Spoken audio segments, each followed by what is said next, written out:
आप सभी को मेरा प्यार भरा नमस्कार। आई होप कि आप सभी की तैयारी बेहतर चल रही होगी और आप डेली जो प्रैक्टिस सेशन आ रहे हैं उनके माध्यम से अपनी प्रैक्टिस कर रहे होंगे। तो उसी कड़ी में ये एक अगली वीडियो है और आज की ये वीडियो बहुत ही स्पेशल होने वाली है। उसका रीज़न ये है कि आप सभी को पता है, मैं हमेशा अपनी हर वीडियो में बोलता हूँ कि जो प्रैक्टिस है वो आपका बेशक 80% पार्ट है किसी भी एग्ज़ाम को क्रैक करने के लिए, और जो 20% पार्ट है वो आपका कॉन्सेप्ट यानी थ्योरी का है ना। बट ये जो 20% पार्ट है इसको आप निगलेक्ट नहीं कर सकते, क्योंकि बिना कॉन्सेप्ट क्लियर हुए आप प्रैक्टिस कर ही नहीं सकते, है ना। उसका कोई मतलब निकलता नहीं है। तो आज की जो वीडियो में जितने भी हमारे क्वेश्चन हैं उन सब के माध्यम से आपको जो कॉन्सेप्ट है बहुत बेहतर होने वाला है, इस बात की मैं श्योरिटी लेता हूँ, है ना। और जो आज की वीडियो है वो हमारी किससे रिलेटेड है वो आपको बता दूं। जो चंडीगढ़ पीआरटी एग्ज़ाम 2023 आने वाला है, जो वैकेंसी आने वाली है उससे रिलेटेड हमारी ये टीचिंग एप्टीट्यूड वाले पार्ट की सीरीज़ है, जिसमें आज जो हम कवर करेंगे वो है टीचिंग मेथड्स को। ठीक है। मोस्टली लोग क्या है, टीचिंग मेथड उनके लिए थोड़ा कंफ्यूजिंग हो जाता है कि किस मेथड को किस बेस पे नापा जाए, मतलब इंडक्टिव मेथड कौन सा होता है, डिडक्टिव कौन सा होता है, एनालिसिस किसे कहेंगे हम, या सिंथेसिस किसे कहेंगे। तो इन सारी चीज़ों को लेकर कहीं ना कहीं बच्चों के दिमाग में कन्फ्यूजन क्रिएट हो जाती है। तो आज जितने भी क्वेश्चन हैं आई विश कि उनके माध्यम से आपकी ये सारी कन्फ्यूजन एकदम क्लियर हो जाएगी। उसके साथ ही अगर आप हमारी टेलीग्राम कुछ को ज्वाइन करना चाहते हैं, इस पर हम डेली रात को 9 बजे क्वेश्चनों की प्रैक्टिस कराते हैं, तो उसके लिए आपको पैडा कुछ नाम से इस ग्रुप को ज्वाइन करना पड़ेगा। इसकी लिंक हमने नीचे डिस्क्रिप्शन बॉक्स में भी दे रखी है। तो चलिए बढ़ते हैं अपने क्वेश्चनों की ओर। तो हमारा जो पहला क्वेश्चन है वो, एक अध्यापक अपने बच्चों को गणित एवं व्याकरण विषयों को पढ़ाना चाहता है, तो आपको ये बताना है कि उसके लिए सबसे उपयुक्त विधि कौन सी होगी। क्या वो इंडक्टिव मतलब आगमन विधि होगी, डिडक्टिव निगमन विधि होगी, दोनों हो सकती हैं या नन। तो आपको थोड़ी देर ये सोचना है कि आखिर वो कौन सी विधि होगी जिसके माध्यम से एक शिक्षक अपने बच्चों को गणित एवं व्याकरण पढ़ा सकता है। तो यहाँ जो आंसर है वो है बोथ। अब बोथ क्यों है इसका रीज़न मैं आपको अगली क्वेश्चन में दूंगा। तो अगला क्वेश्चन अपना है कि संज्ञा को पढ़ाते वक्त एक अध्यापक अपने बच्चों को पहले कक्षा में उपस्थित चीज़ों को दिखाता है, ठीक है, उसके बाद नामों के बारे में पूछता है और फिर जाकर वो संज्ञा की परिभाषा को परिचित कराता है। तो आपको बताना है कि शिक्षक द्वारा प्रयुक्त कौन सी विधि कहलाएगी। तो यहाँ जिन की पॉइंट को आपको फोकस करना है वो है कि जब अध्यापक संज्ञा के बारे में पढ़ा रहा है तो बच्चों से पहले वो क्या है, उपस्थित चीज़ों को देखने को कहता है कि कक्षा में कौन कौन सी चीज़ें आपके सामने उपस्थित हैं। उनके बाद उसका नाम भी पूछता है, फिर जाके कहीं संज्ञा की परिभाषा को इंट्रोड्यूस कराता है। तो यहाँ पहले शिक्षक ने उदाहरण दिए कॉन्क्रीट वे में, अमूर्त रूप से उन्हें चीज़ों को दिखाकर पहले एग्जाम्पल दिया, उसके बाद जाकर कहीं डेफिनेशन आप उन्हें परिचित कराई, मतलब परिभाषा के बारे में बताया। तो ये जो विधि कहलाती है वो हमारी इंडक्टिव मतलब आगमन विधि कहलाती है। अब आगमन विधि क्या होती है इसको ज़रा हम समझते हैं। आगमन विधि का जो सिंपल सा आपको याद रखना है कि पहले उदाहरण आएगा, उसके बाद हम नियम की स्थापना करेंगे, है ना। और इसे एक और अगर शॉर्ट मेथड में आपको बताऊँ तो एग रूल के नाम से जान सकते हैं। एग रूल, इसे आप याद रख लीजिए। अब एग रूल है क्या, तो एग मतलब ईजी फॉर एग्जाम्पल और रूल मतलब ये। तो एग्जाम्पल के बाद क्या बनेगा, पहले हम एग्जाम्पल देखेंगे, उनके माध्यम से हम रूल को बनाएंगे। तो ये है अपना आगमन विधि। आई होप की आगमन विधि आपको क्लियर हो गई होगी। तो बढ़ते हैं अगले क्वेश्चन की ओर कि अध्यापक कक्षा में अंग्रेजी व्याकरण में वाक्य रचना को पढ़ाते वक्त अपने बच्चों को बताता है कि पहले कर्ता आएगा, उसके बाद क्रिया आएगी, फिर जाके कर्म आएगा। यह वाक्य निर्माण का एक क्रम होता है, उसने अपने बच्चों को बताया। फिर जाके अब क्या करता है, वो है बच्चों को इस नियम से बहुत सारे वाक्य बनवाता है। तो आपको बताना है ये कौन सा मेथड है। तो मैं आपको बताऊं कि आपने आगमन पढ़ लिया है। आगमन में क्या है, पहले एग्जाम्पल दिए जाते हैं, उसके बाद कोई नियम की स्थापना होती है या बच्चा कोई निष्कर्ष पे पहुंचता है। यहाँ क्या हो रहा है, यहाँ टीचर ने पहले ही एक नियम दे दिया कि पहले कर्ता आएगा, फिर क्रिया आएगी, फिर आएगा कर्म। उसके बाद उसने इस नियम पर आधारित बहुत सारे वाक्य बनवाए, मतलब बाद में उसने उदाहरण प्रस्तुत करे। तो ये जो हमारा मेथड है वो है आपका डिडक्टिव मतलब निगमन विधि। अब निगमन में आपको एक देखो वर्ड दिख रहा होगा, निगमन में नी, तो नी फॉर नियम, ठीक है। तो नियम से हम कहाँ जाएंगे, पहले हम नियम की स्थापना करेंगे, उसके बाद हम जाएंगे उदाहरण पे। तो अभी हमने आगमन विधि का पढ़ा था, एग रूल के तरीके से एक हिंट ट्रिक से याद करने की कोशिश करी थी। अगर इसको याद करें तो रूल एग, क्योंकि ये कहीं ना कहीं आगमन का अपोजिट है, इसे पढ़ेंगे हम रूल एग, ठीक है। तो ये थे आपकी दो, आई होप कि आपकी ये दो विधियाँ क्लियर हो गई होंगी जिन पे बहुत ज़्यादा कन्फ्यूज़न होता है कि कौन सी इंडक्टिव है कौन सी डिडक्टिव है।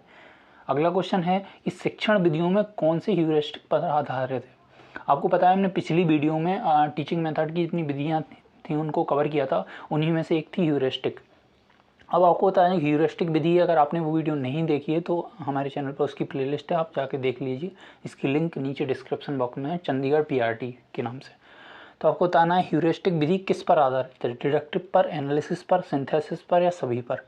तो यहाँ मैं आपको बता दूं जो ह्यूरिस्टिक विधि है वो आपकी एनालिसिस मतलब विश्लेषण पर आधारित है। अब यहाँ क्या होता है कि ह्यूरिस्टिक विधि में बच्चा पहले समस्या को पहचानता है, ठीक है, आइडेंटिफाई करेगा वो कि प्रॉब्लम क्या है। आइडेंटिफाई करने के बाद वो कई सारे ऑप्शन को तलाशेगा, मतलब एक्सप्लोर करेगा वो, ठीक है, और वो देखेगा कि जो ऑप्शन सबसे उपयुक्त लगता है, मतलब ये आपका जो ऑप्शन है वो आपके जो समस्या है उसे आसानी से सुलझा सकता है, फिर उस पर एंड में जाके काम करता है, मतलब एक्शन लेता है। तो ये आपकी है क्या, ह्यूरिस्टिक मेथड। अब ये एनालिसिस पर बेस क्यों है, क्योंकि एनालिसिस में भी बच्चा जो है चीज़ों को, कई सारी चीज़ों की एक हाइपोथेसिस बनाता है, उसके बाद जो उसे बेटर लगती है उस पर काम करता है। तो ये इससे मिलती जुलती है। आई होप कि आपको ये एक्सप्लेनेशन समझ में आ गया होगा। तो बढ़ते हैं अगले क्वेश्चन की ओर कि जल भराव समस्या पर एक शिक्षक अपने छात्रों को निबंध लिखने के लिए देता है, ठीक है, उसके बाद मुख्य बिंदुओं को भी बता देता है कि इन पॉइंट्स पर आपको ये ऐसे कंप्लीट करना है, ठीक है। अब बताइए ये शिक्षण की किस विधि के अंतर्गत आएगा, क्या वो इंडक्टिव होगी, डिडक्टिव होगी, एनालिसिस होगी और सिंथेसिस होगी। तो आप यहाँ एक चीज़ है, मैंने आपको निगमन बता दिया, आगमन भी, मतलब आगमन निगमन दोनों बता दिया। अब बचा एनालिसिस एंड सिंथेसिस। तो यहाँ पहले कोई एग्जाम्पल सेट कर रहा टीचर, नहीं कर रहा, अगर एग्जाम्पल नहीं दे रहा तो आपकी आगमन विधि नहीं होगी। निगमन मतलब कोई रूल दे रहा कि नहीं इसी रूल के तहत आपको ये चीज़ें करनी है, तो मे भी इसमें भी रूल भी कोई काम नहीं आ रहा, तो आपका निगमन विधि भी नहीं होगी। अब एनालिसिस और सिंथेसिस को समझते हैं। तो टीचर ने किया क्या, उसने पहले तो ये बताया कि जल भराव पर आपको क्या लिखना है, निबंध लिखना है। उसको बताने के बाद उसने मुख्य बिंदु भी बता दिए कि इन बिंदुओं को आपको इस ऐसे में कवर करना है। तो ये जो विधि कहलाती है वो आपकी सिंथेसिस है। और सिंथेसिस विधि को हम एक और नाम से जानते हैं, ज्ञात से अज्ञात की ओर, ज्ञात से अज्ञात की ओर। अब यहाँ ज्ञात क्या है, आपको ये देखना है कि ज्ञात क्या चीज़ है। तो ज्ञात ये है कि हमें किस चीज़ के बारे में निबंध लिखना है और उस निबंध में कौन कौन से बिंदु हमारे कवर होंगे, ये चीज़ है ज्ञात। अज्ञात क्या है कि इस निबंध में बच्चा अपनी भावना, मतलब उसकी जो संज्ञान है या बच्चे की जो नॉलेज हो उस या जो एक्सपीरियंस है जल भराव को लेकर, उसके बेस पे वो कुछ भी लिख सकता है। तो ये अज्ञात की ओर जाना है। और अगर इसी का हम अपोजिट कर दें तो वो किस में आएगा, वो आएगा हमारा विश्लेषण में, है ना। तो इसका जो सही आंसर है वो है आपका सिंथेसिस। अगला को जो क्वेश्चन है वो कहता है कि छोटे बच्चों को भाषा व्याकरण सीखने के लिए किस विधि का उपयोग करना बेहतर होगा। अब यहाँ एक वर्ड पर आपको बहुत ज़्यादा फोकस करना है, वो है छोटे बच्चों। इन्हें अगर व्याकरण सिखानी है हमें तो हम डिडक्टिव मेथड का यूज़ करेंगे, मतलब निगमन विधि। अब क्यों करेंगे, ठीक है, क्योंकि छोटे बच्चों को हमें हाइपोथेसिस ज़्यादा बना सकते हैं, बट ये होगा कि वो बहुत सारी हाइपोथेसिस बनाएं लेकिन हो सकता है वो निष्कर्ष पर पहुँचे नहीं, वो किसी नियम पर ना पहुँचे, तो उनको एक बेचैनी हो सकती है। तो टीचर क्या करता है, पहले ही उन्हें नियम दे देता है कि उसके बेस पर आपको ये वाक्य रचना करनी है। और सबसे इसकी अगर मेन रीज़न की बात करें तो व्याकरण में क्या होता है कि कई सारे अपवाद भी होते हैं, है ना, और अपवादों को फिक्स करने का काम आपकी आगमन विधि नहीं कर सकती, ये उसकी कमी है। तो इसलिए यहाँ कौन सी विधि यूज़ करेंगे, यहाँ अपनी डिडक्टिव मेथड यूज़ किया जाएगा। अगर पूछा जाए बड़े बच्चों के लिए तो इसका उल्टा हो जाएगा, बड़े बच्चों के लिए आपको इंडक्टिव मेथड का यूज़ करना पड़ेगा। क्यों, बच्चे योग्य परिपक्व हो जाते हैं बड़े बच्चे कि वो बड़ी आसानी से अपवादों और नॉर्मल सेंटेंस में फ़र्क कर सकते हैं, तो उनके जो व्याकरण सिखाने की विधि है वो आप इंडक्टिव लगा सकते हैं। पर स्पेशली छोटे बच्चों के लिए आपको डिडक्टिव मेथड का ही यूज़ करना है, ठीक है। चलते हैं अगले क्वेश्चन की ओर। अगला क्वेश्चन कहता है कि थॉर्नडाइक की बिल्ली जब पिंजरे से बाहर निकलने के लिए बहुत सारे प्रयास करती है और इन्हीं प्रयासों के कारण अंत में वह पिंजरे से बाहर निकलने का रास्ता खोज लेती है। तो बताना है यह शिक्षण की कौन सी विधि से मिलता जुलता है, क्या वो मीन्स एंड है, एल्गोरिथम है, ट्रायल एंड एरर है, ह्यूरिस्टिक है। तो आई होप अगर आपने हमारी पिछली प्रैक्टिस वीडियो देखी है तो इन सारी विधियों के बारे में हमने उसमें एक्सप्लेन कर रखा है। अब यहाँ जो आपको की पॉइंट देखना है क्वेश्चन में वो है कि बहुत सारे प्रयास करती है, ठीक है, अंत में वह पिंजरे से बाहर निकल जाती है इन्हीं प्रयासों के कारण। तो ये आपकी ट्रायल एंड एरर है कि ट्रायल में बहुत सारे प्रयास करती है, फिर देखती है कौन सा काम कर रहा है, उसी के माध्यम से वो अपनी समस्या का समाधान ढूंढ लेती है। अगला क्वेश्चन है कि परीक्षा में बैठा बच्चा जब एक सवाल पर अटक जाता है तो वह उसका उत्तर निकालने के लिए दिए गए विकल्पों का सहारा लेता है और ना मिलने वाले विकल्पों को हटाते हटाते सही उत्तर प्राप्त कर लेता है। इसे हम एलिमिनेटिंग भी कहते हैं, एलिमिनेटिंग टेक्निक, जो हम अक्सर यूज़ करते हैं अपने एग्ज़ाम को क्रैक करने के लिए, है ना। तो आपको बताना है ये कौन सा मेथड में आएगी, मीन्स एंड में आएगी, एल्गोरिथम में आएगी, ट्रायल एंड एरर में, ह्यूरिस्टिक में। तो ह्यूरिस्टिक मैंने आपको अभी बता दिया, ट्रायल एंड एरर का आपका एग्जाम्पल हो गया। अब ये आपका जो है वो मैं बता दूं, ये आएगा मीन्स एंड में। क्यों आएगा? क्योंकि मीन्स एंड में आपको गोल पहले ही से क्लियर होता है, आपको पता होता है कि हमें इस प्रॉब्लम का सॉल्यूशन चाहिए, है ना। और वो सॉल्यूशन क्या होगा, इन्हीं 4 ऑप्शनों में से एक होगा। अब आप उनको एलिमिनेट कर देते हैं जो उस सवाल से मिलते जुलते बिल्कुल है ही नहीं, है ना। और अंत में जो बचे 2 ऑप्शन हैं उनकी वैल्यू पुट करके आप सही उत्तर तक पहुंच जाते हैं। तो ये आपका हो गया मीन्स एंड। अगला क्वेश्चन है कि ज्यामिति की प्रमेय को हल करते वक्त एक बालक कुछ निश्चित चरणों का उपयोग करता है उस प्रमेय को सिद्ध करने के लिए, ठीक है। यह समस्या समाधान की किस विधि से संबंधित है? तो आपने भी 9th और 10th में जब ज्योमेट्री पढ़ी थी उसमें बहुत सारी प्रमेय थी, है ना। तो उनमें क्या होता था, एक सीक्वेंस होते थे कि पहले फर्स्ट नंबर पे ये करना है, सेकंड नंबर पे ये, थर्ड पे, एंड देन लास्ट में आप प्रूव कर सकते थे कि क्या इसका हल होगा। तो ये जो सीक्वेंस वाइज है ये आपका जो विधि कहलाती है वो एल्गोरिथम। क्यों? क्योंकि आपने प्रोग्रामिंग देखी होगी, जो कोडिंग वगैरह होती है किसी भी वेबसाइट या अदर चीज़ को डिज़ाइन करने के लिए, तो उसमें एक सीक्वेंस पैटर्न को फॉलो किया जाता है, सीक्वेंस को, है ना। तो वो आपकी एल्गोरिथम कहलाती है। अगली क्वेश्चन की ओर कहते हैं कि वह कौन सा प्रोजेक्ट का प्रकार है जिसमें बच्चा आनंद लेता हुआ कार्य करता है? क्या वो कंज्यूमर है, कंस्ट्रक्टिव है, प्रॉब्लम सॉल्व बेस्ड है, या प्रैक्टिस बेस्ड है? इसका जो सटीक आंसर है वो आपका कंज्यूमर। अब इसका ये आंसर क्यों बनता है, इसके लिए मैंने ये चारों टाइप आपको पिछली वीडियो में डिस्कस करे हैं कि किस टाइप का क्या मतलब है, उसके अंतर्गत क्या चीज़ आती है। तो उसके लिए आप हमारी पिछली वीडियो ज़रूर देखें, उसकी लिंक नीचे डिस्क्रिप्शन बॉक्स में दी गई है। तो अगले क्वेश्चन की ओर चलते हैं। एक कक्षा में बच्चों को एक टास्क दिया जाता है जिसे वे अपनी अपनी क्षमता के अनुसार करते हैं, ओके। तो यह कौन सी विधि है आपको बतानी है। तो बच्चों को क्या दिया, एक टास्क दिया, वह बच्चा क्या करता है, अपनी अपनी क्षमताओं के अनुसार करते हैं। अब इस बात को अगर ज़रा फोकस करें तो इसका आंसर मिल जाएगा, क्योंकि जब बच्चा अपनी अपनी क्षमताओं के अनुसार कार्य को करता है तो उसे कहते हैं डाल्टन मेथड, है ना। और इसे अगर दूसरे नाम से जाने, जिसको हम पहले ही डिस्कस कर चुके हैं, तो इसे कहते हैं ठेका विधि। अगर पूछा जाए कि ठेका विधि के नाम से कौन सी विधि जानी जाती है तो वो है डाल्टन मेथड, है ना।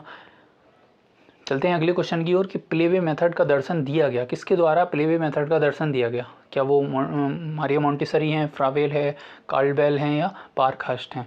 तो यहाँ मैं आपको एक चीज़ बता दूं कि अभी जो हमने अपने प्रीवियस क्वेश्चन को पढ़ा है कि डाल्टन मेथड, तो जो डाल्टन मेथड दिया है वो आपके पार्कहर्स्ट ने दिया है। ये आप फैक्चुअल इन्फॉर्मेशन नोट कर लीजिएगा। अब चलते हैं प्लेवे मेथड की ओर। तो प्लेवे मेथड आपने का दिया है फ्रावेल ने, ठीक है। अब अगर पूछा जाए कि प्लेवे मेथड का दर्शन नहीं, अगर इसे प्रचलित किसने किया, पूछा जाए कि प्रचलित किसने किया, तो प्रचलित से किया कार्लबेल ने, है ना।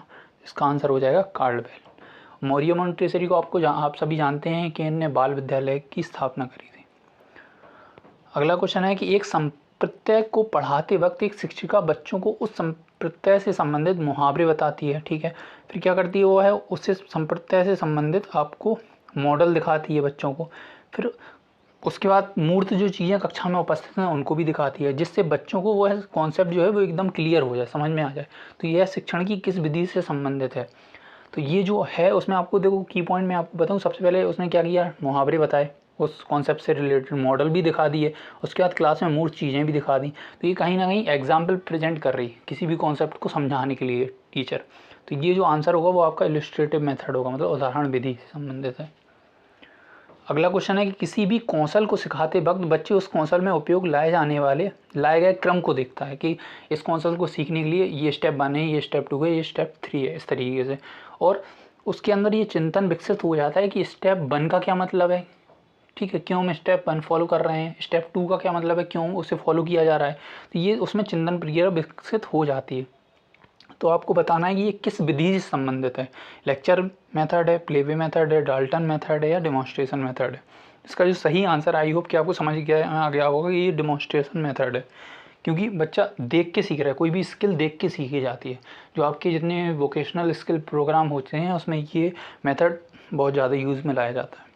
चलते हैं अगले क्वेश्चन की ओर कि स्पॉट द एरर। एक क्वेश्चन है आपके, जैसे अभी इंग्लिश ग्रामर में भी कई तरह के कम्पिटिटिव एग्जाम में क्वेश्चन पूछे जाते हैं। स्पॉट द एरर में ये आपके सामने एक प्रॉब्लम है बच्चे के सामने, तो शिक्षिका इसको सही करने के लिए बच्चे उससे पूछती है कि इसका क्या हल है। तो बताइए किस विधि का उपयोग कर रही है वो शिक्षिका, क्या वो आगमन है या निगमन है या विश्लेषण है या संश्लेषण है। तो यहाँ जो इसका आंसर है वो है आपका विश्लेषण। ठीक है, क्यों? अब सिंथेसिस क्यों नहीं है? अब मैंने आपको सिंथेसिस में बताया कि सिंथेसिस में ज्ञात से अज्ञात की ओर चलेंगे। तो आप कह सकते हैं कि क्वेश्चन तो हमारे सामने है तो कुछ चीज़ें हमें ज्ञात हैं। नहीं, मैंने आपको ये नहीं बताया कि इसमें आपको वर्ब की एरर छांटनी है या आपको इसमें नाउन की एरर छांटनी है या प्रोनाउन की या एडजेक्टिव, ये मैंने कुछ नहीं बताया। जस्ट आपको एक प्रॉब्लम दे दी। अब आपको अपना जो कॉन्सेप्ट आपके पहले से क्लियर हो रखे हैं, नाउन के हो गए, वर्ब के हो गए, एडजेक्टिव, एडवर्ब के, उन सब के माध्यम से को देखना है कि मिस्टेक है किस पार्ट में। तो इसमें आपको अज्ञात से ज्ञात की ओर जाना है कि पहले आपको ये ढूंढना है कि किस पार्ट में एरर है, फिर उस एरर को कैसे सही किया जाएगा। तो हम कहाँ से अज्ञात से ज्ञात की ओर जा रहे हैं। तो ये आपका कौन कहलाएगा? ये कहलाता है आपका एनालिसिस, है ना। आई होप कि ये आपको एक्सपीरियंस समझ में आ गया होगा और पिछले सारे क्वेश्चन के माध्यम से आपको टीचिंग मेथड से रिलेटेड जितने डाउट्स हैं वो सॉल्व हो गए होंगे। इन एनी केस अगर आपको अभी भी कोई डाउट है तो आप हमसे ज़रूर पूछेगा। अगला क्वेश्चन है कि आगमन विधि में कौन सा शिक्षण सूत्र टीचिंग मैगजीन उपयोग किया जाता है। तो ये शिक्षण सूत्र से संबंधित क्वेश्चन बहुत ज़्यादा इंपॉर्टेंट है। तो आपको बताना है कि इंडक्टिव मेथड मतलब आगमन विधि में कौन सा शिक्षण सूत्र आता है। Concrete to abstract, macro to micro, example to rule. तो अभी मैंने अपने पिछले क्वेश्चन में आपको एक ट्रिक बताई थी आगमन विधि के लिए कि एग रूल, मतलब एग्जाम्पल से रूल की तरफ। तो एग्जाम्पल हम कॉन्क्रीट चीज़ें दिखाकर फिर उन्हें अमूल चंदन की ओर भी ले जा सकते हैं कि क्लास में जो चीज़ उपस्थित हैं पहले उनको दिखाएंगे फिर उन्हें एक नियम दे देंगे, है ना। मैक्रो मतलब विस्तृत बृहद चीज़ दिखाएंगे, उसके बाद एक सूक्ष्म चीज़ पे जाएंगे। इसे ही हम अगर दूसरे नाम से बोलें तो इसे हम क्या कहेंगे, general to specific, general to specific, है ना। ये भी आपको याद रखना है। तो इसका जो आंसर होगा वो है ऑल। ओके, आई होप कि आपको ये सारे क्वेश्चन समझ में आ गए होंगे और पसंद भी आए होंगे और आपका जो टीचिंग मेथड स्पेशली पार्ट है उसके जितने भी जो डाउट थे या कन्फ्यूजन थे टीचिंग मेथड्स को लेकर वो सारे सॉल्व हो गए होंगे। अगर अभी भी आपके मन में कोई ऐसा क्वेश्चन से रिलेटेड या टीचिंग मेथड से रिलेटेड कोई डाउट है तो हमें निश्चित भेजिएगा कमेंट बॉक्स के ज़रिए, हम उसका ज़रूर रिप्लाई देंगे। और अगर कोई कॉन्सेप्ट है जो आप समझना चाहते हैं तो वो भी हम अगले वीडियो के माध्यम से कवर कर देंगे। उसके साथ ही अगर आप और क्वेश्चनों की प्रैक्टिस करना चाहते हैं तो हमारी ये कुछ सीरीज़ चल रही है। तो DSSB PRT की, क्योंकि हमारे जो बच्चे चंडीगढ़ PRT की तैयारी कर रहे हैं वो DSSB की भी तैयारी कर रहे हैं, तो ये सारी वीडियो उनके लिए भी बेनिफिशियरी हो जाती हैं। उसके साथ ही हमने चंडीगढ़ PRT में जो पिछले साल के कुछ पेपर हैं जैसे कॉन्ट्रेक्चुअल बेस पे हुए हैं या डायरेक्ट रिक्रूटमेंट हुए हैं उनके प्रीवियस ईयर क्वेश्चन पेपर भी डाल रखे हैं, जिसके माध्यम से आपको एक आइडिया लग जाएगा कि किस लेवल तक का क्वेश्चन पूछा जाता है। ठीक है, और ये हमारी सीरीज़ है जिसको आप अभी जिस वीडियो के माध्यम से देख रहे हैं, अगर पिछली वीडियो आपने नहीं देखी है तो उसकी लिंक्स आपको नीचे डिस्क्रिप्शन बॉक्स में भी मिल जाएगी। और साथ ही साथ आप हमारे टेलीग्राम कुछ ग्रुप को भी ज्वाइन कर सकते हैं जिस पर आप डेली रात को 9 बजे क्वेश्चन की प्रैक्टिस कर सकते हैं। आई होप कि ये वीडियो आपको पसंद आई होगी और आपका सपोर्ट हमें मिलता रहे, मैं यही उम्मीद करता हूँ। मिलते हैं अगली वीडियो में, तब तक के लिए बाय बाय, टेक केयर।